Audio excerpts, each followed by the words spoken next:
In its modern existence, Lithuania only has about 5 decades of actual independence, and it clings to the heroes who tried to keep it that way. Chicago journalist Sylvia Foti, pointing to a plaque of her famous grandfather, Jonas Norieka, always knew that he was one of them.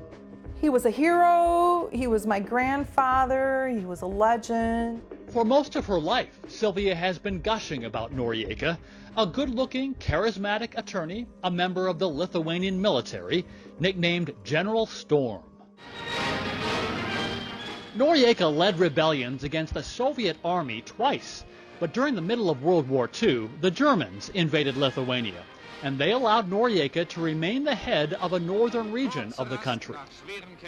The way it came down through history was that he was like a double agent, you know, playing both sides of the fence. He was going to pretend to be helpful to the Germans, but really, you know, in his heart, he's going to be helping Lithuania all along. In 1945, the KGB caught Norieka, threw him in prison, and 2 years later shot him twice in the back of the head. He was 37.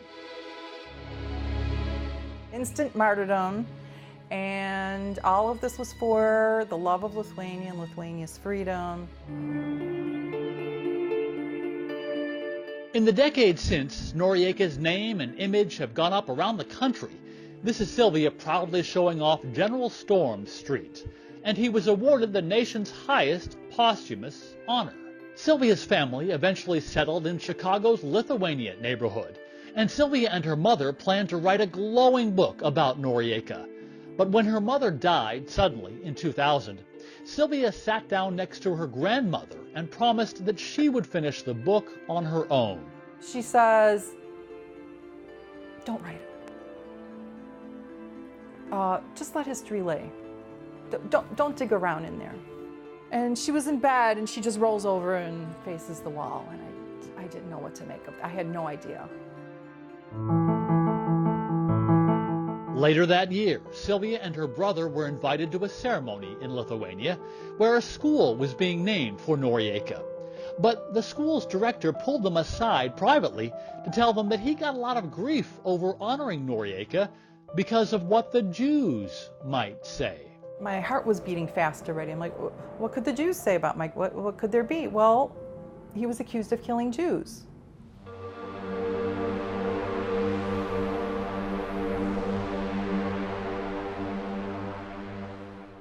And I just almost fainted.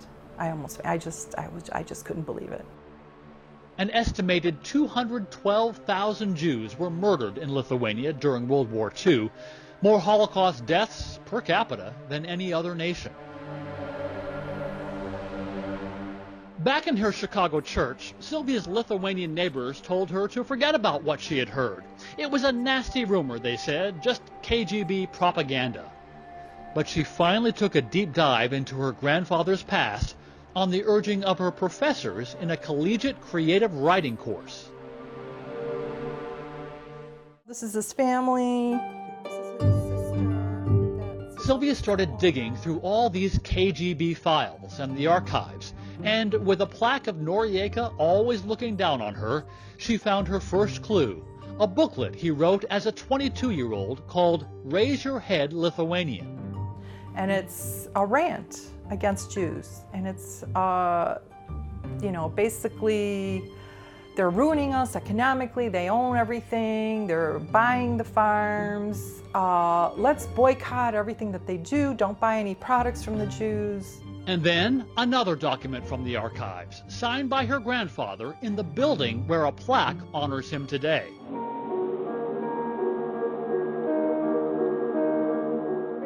He is asking Jews to be rounded up to Żagarie, which is 30 miles north of Šaudė. For a newly created ghetto. For a newly created ghetto.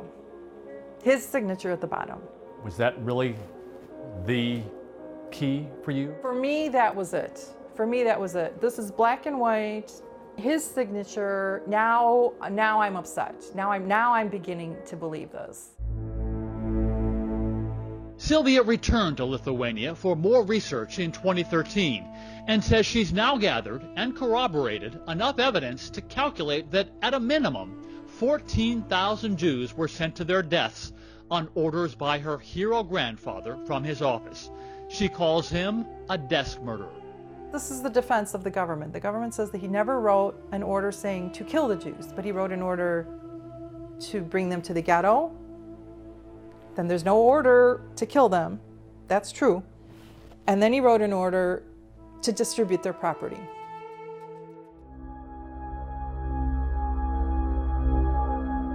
Sylvia's grandfather was the perpetrator that slaughtered the majority of my relatives. Los Angeles-based researcher Grant Goshen has been doing his own investigation from an entirely different angle. He's been trying to uncover why his family tree, dating back about 7 centuries in Lithuania, suddenly came to a virtual end in 1941, and he's come up with the same name, Norieka. Sylvia is an incredibly brave woman. She's standing up against a machine of lies. In the past few years, the chief Nazi hunter for the Simon Wiesenthal Center has been doing his own investigation and writing a book with a Lithuanian woman who uncovered that same dark past about her relatives, just as Sylvia did. Ephraim Zurov says there were only about 1,000 Nazis living in Lithuania after the Germans invaded, which means the killing of hundreds of thousands of Jews had to come mainly at the hands of their fellow Lithuanians. So the overwhelming majority were taken out of their homes, held in a certain place, whether it's a synagogue or a large public building, and then taken into the forests.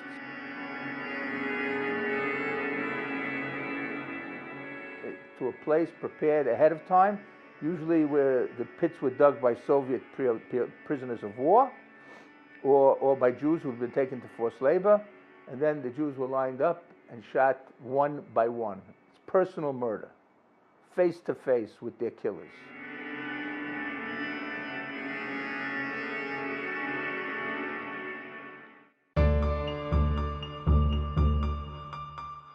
And now, with all this evidence, Sylvia had to make a conscious decision to write an entirely different book than the one she dreamed about, one that flipped her family history upside down. From elation and joy and feeling proud about him, then there's denial, then there's depression, shame.